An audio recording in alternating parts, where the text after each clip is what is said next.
Good afternoon, everyone. Governor General, if you'd allow me to adopt the protocol which has already been established. Thank you. Okay, so it really is an immense pleasure to be here today. And thank you, Mr. Pemberton. You mentioned that I'm not a stranger, but I'm not a stranger to you also. And it's really great to have you be the one to talk about me. It's hard to sit down and listen to yourself be spoken about like that. It's very strange, but at any rate. So I'm really happy to have been invited to talk here today and to be a part of this truly magnificent afternoon. I mean, look at you guys. You all look amazing. So give yourselves a round of applause. And congratulations, you did it.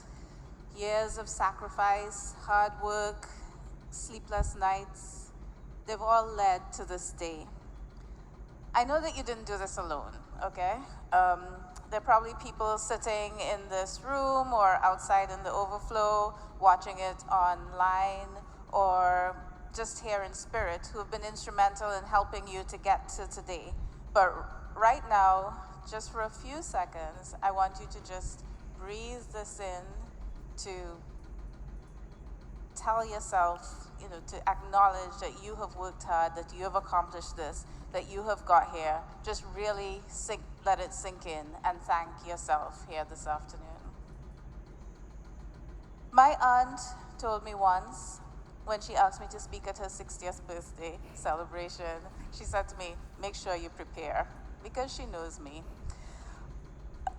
I didn't listen then, but I have prepared today. This is such an honor, and I feel such a great responsibility speaking to you all here today, just as you're about to, in a real way, step out into the world.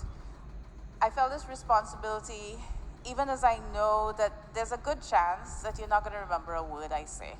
I mean, I don't remember who spoke at my graduations, and I know that many of you have sat through other graduations. You probably had a graduation ceremony when you left kindergarten, when you left elementary school, when you left high school, and that may kind of erode the importance of this, but I really hope it doesn't. That wearing this cap and gown today just feels like the important and momentous occasion which it should, because it is a very important point in your life. Whether you're going on to further studies, or you're going out into the working world, or if you've already began in the working world, you are crossing over into adulthood in a way that you did not do at any of those other graduations. And I understand. I've been there. I understand that today, for most of you, this world feels like it's rushing by. Even sitting here listening to me makes you feel unsettled, like, why doesn't she hurry up and finish? Why can't we get on to what we're doing? They said I had to speak, okay? So you may feel that you have to run to accomplish, to get everything done today, right now. And I'm here to tell you that there's time. You will get there, you will accomplish. It does not have to be today, it does not have to be tomorrow. There's time. And there's a part of me that really would love to just open your mouth wide and pour into it all of the things that I learned along the way, that I'm continuing to learn. But they told me I could only speak for 15 minutes, so I'm probably not going to do that. But the reality is that whatever I say here this afternoon, each of you will carve your own path. And I can only hope that something I say will resonate with you and be helpful along the way. So I'm going to make 3 points. Don't panic. I'm going to be brief. You're going to leave here at some point. And I'm going to tell you the 3 points up front to keep me honest, right? So the 3 things I want you to recall about what I say to you today is: be yourself, build community, and be bold. They may sound trite, but hear me out. Give me a minute. Hear me out. So my daughter, she's the artistic one in the family. She made me a plaque once that said, "Be yourself, everyone else is taken." which I thought was funny. We have a strange sense of humor in my family. But it made me think about what it means to be yourself. Is this fixed?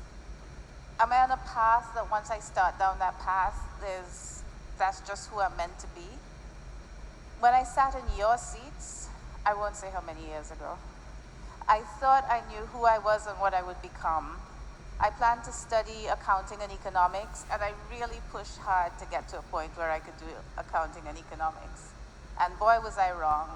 Today, I'm an author, an educator, and as far away from the world of finance as I could possibly be.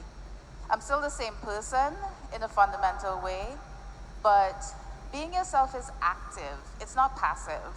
As long as you're alive, you can continue to learn about yourselves, grow into yourselves, challenge ourselves to change. Not fundamentally. You hold on to that moral core that makes you you, but your focus will change, and you should be open to that. Most of you students don't know my dad. He stopped practicing medicine probably before most of you were born. But there is a Clive Otley who sat in a room similar to this at a point in time many years ago, and he had a crucial decision to make. He was interested in becoming an engineer. He had plans to leave the island to go with his brother and pursue that track. But he was awarded the Leeward Island Scholarship. And he chose at that point to give back that gift by doing the thing that he thought would make the most impact. And so he became a doctor. And he was an excellent doctor.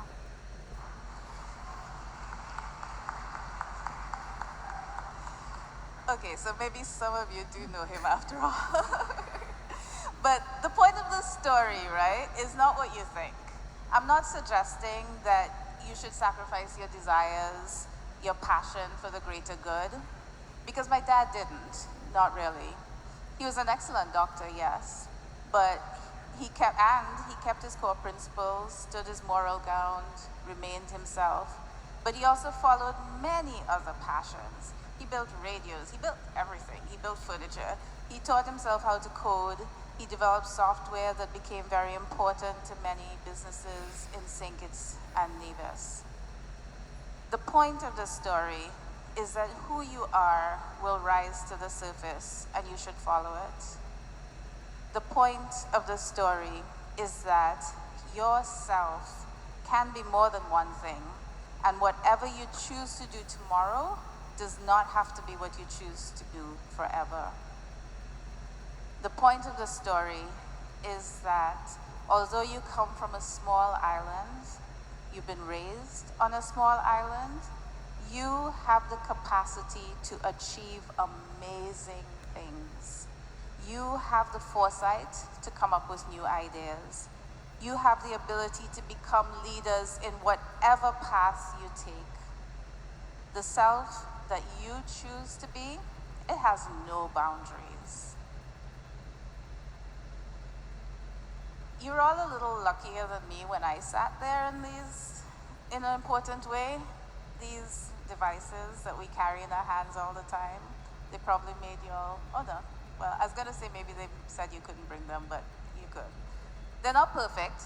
They can definitely be abused and be distracting and just be a time suck and all those other awful things that phones can be. But they also connect us with the world. These devices mean that we can sit here in St. Kitts and collaborate with people in Antigua, St. Lucia, Mexico, India, China, Germany, the United States, Japan, the entire world. Language doesn't matter. You got translators, you got Google Translate, you can talk to anybody. You can type in your words and it'll translate for you.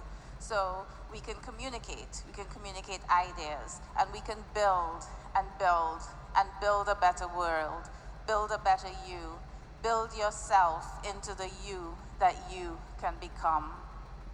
Because that's the thing about education. It's important, don't get it twisted. But a lot of what you will learn will come after the degrees. As I mentioned before, I studied business, then I worked in IT, then I became an author and an educator. You all, you're nurses, teachers, plumbers, builders, scientists, bankers, all important skills. But the fundamental lessons you've learned: commitment, hard work, how to work with others. Those are what will make the difference when you move on to the next thing. When you invest something new, when you lead a team, when you become yourself. Again, being yourself is not passive. It's an action. It's something you grow into. You have to get to know that self, push boundaries with that self, to grow into that self, and then you can really be yourself. I know that probably didn't turn out the way you thought it was going to go, but be yourself, build community, be bold. So, being or becoming yourself might sound like this insular, lonely, alone path, but it shouldn't be. As I mentioned in the beginning, you are probably here with someone who has been your biggest champion along the way, whether they can be here in person, online, in spirit. You've made friends on this journey. There are 280 of you graduating together. You've already developed skills in building community. You've been doing it all your life. You know what I'm talking about. I've accomplished a couple of things in my life, and I've worked hard, don't get me wrong. But the reality is that it would have been possible, but infinitely more difficult if I hadn't had my parents' support. My mom is here today. And the help of the community that I'm really, truly blessed to have around me. So how do you build community? I look at it, there are two sides to this, right? There are two steps. So first you have to connect to the people who have come before you. Kittians and divisions have done amazing, wonderful things, both here and abroad. You all have just a wealth of people to look up to learn from, to gain from. There are doctors, lawyers, engineers, teachers who've made their mark, successful entrepreneurs, builders. We've invented things, commandeered ships, excelled in sports and the arts. So surround yourself with people who can be role models, whose path you can emulate while you find your own way. And then reach out to them, learn from them. And if they turn you down, tell them I said that they're supposed to help you. And I said that they're supposed to teach you and give you the support and show you the way, because that's the way that you build community and that you gain from that community. Tell them I said that they need to give you a seat at the table as well. But then you have to make yourself worthy of that seat. And that's the second step in building community. Being a good citizen of that community yourself. Helping others when you can, and sometimes when you think you can't. Figuring out when to step forward and lead, and when to step back and follow. And leaving every place that you go a little bit better than when you got there. I know that often it feels like we live in a world of scarcity. You're competing for one job, one promotion, one spot on the team. And you may think that you have to pull somebody else down in order for you to rise up. That you have to hold in opportunities and not share them for yourself, to work on your own. It might feel like that right now. I mean, there are 23 nurses graduating today, 34 teachers. Are there places for you all, jobs for you all? But the reality is that in most situations, opportunities are more like, y'all know Nancy and Nancy's pot and how it keeps, or the bread and fish that Jesus distributed and it just kept growing and growing. So if you, it's more like that, and we have to have that kind of mindset, not a scarcity mindset, and understand that opportunities will expand to meet the needs of those who want to join in. And if you're a good community member, helping others, collaborating, sharing, people will think of you when opportunities arise. They'll be confident to put your name out when something comes up to happen. The person, they'll be happy to have you be the person for whom they will expand that pie, that of opportunities and make things happen for you. So be yourself, build community, be bold.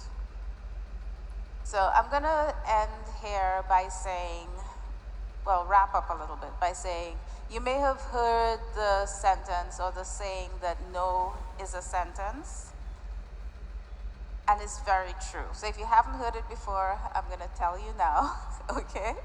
You should feel confident saying no when people ask you to do things that are outrageous, selfish, inconsiderate, that make you fundamentally uncomfortable. Say no without giving an explanation. In fact, when you all go home this evening, I encourage you to stand in the mirror and practice saying no. Like, not no, but, or no because, or no, just no and still your tongue, okay? A lot of people talk about that. A lot of people teach that. It's an important lesson. I'm here to tell you that yes is also a sentence. In 2007, I was living here in St. Kitts. My children were young and avid readers. Did I mention that y'all should be reading everything? Okay, just thought I'd plug that in. Anyway, so I wanted them to read books set in the Caribbean. Part of the reason we were living here and not in the United States was so that they could be with my people. And I wanted them to read about my people, our people. I wanted them to find our people in books as well. I visited Brimstone Hill one day, and I thought, what a wonderful place this would be to have an adventure. I had a friend who was an author, and I said to her, you should write this book, here's this idea. And she said, no, you should write it. And it sounded like a challenge. And I tend not to back down from challenges. And so I started writing. I'd never written a book before, but I'd read a lot. I knew what books looked like, what they sounded like. I just wanted to write one that looked like a book from St. Kitts-Nevis, from my country. And so every evening I sat and I wrote a little. It wasn't easy. Some days I questioned whether I would finish. Some days I questioned whether anybody would even read it when I was finished. But, I mean, because like, who was I to be writing a book, right? But I decided it didn't matter. I'd write the book, and if the only people who read it were my children, that would be fine too. I pushed forward, and then one day the book was complete. That was my first book, Adventure at Brimstone Hill, and I called it the first in a series, which meant I had to write more. So my saying yes at that point to something that I had never done before, something I'd never experienced, and something I had no idea what to do, led to this really wonderful career that has continued for me and has really brought a lot of enrichment in my life. And I'm not telling you this to be self-congratulatory or self-promoting, although it might sound that way. What I'm trying to illustrate to you is that life should present you with new opportunities that will make you uncomfortable.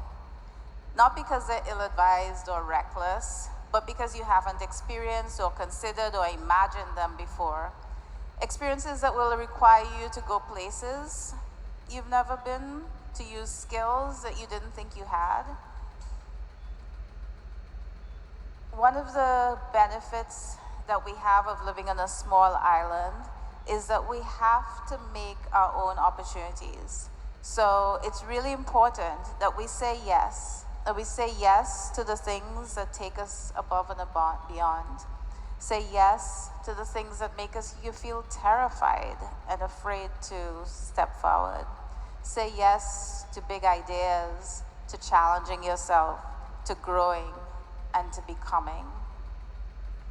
As you move forward from the relative cocoon of school onto the first days of the rest of your life, I challenge you today. I challenge you to be yourself, build community, be bold, and say yes. Thank you.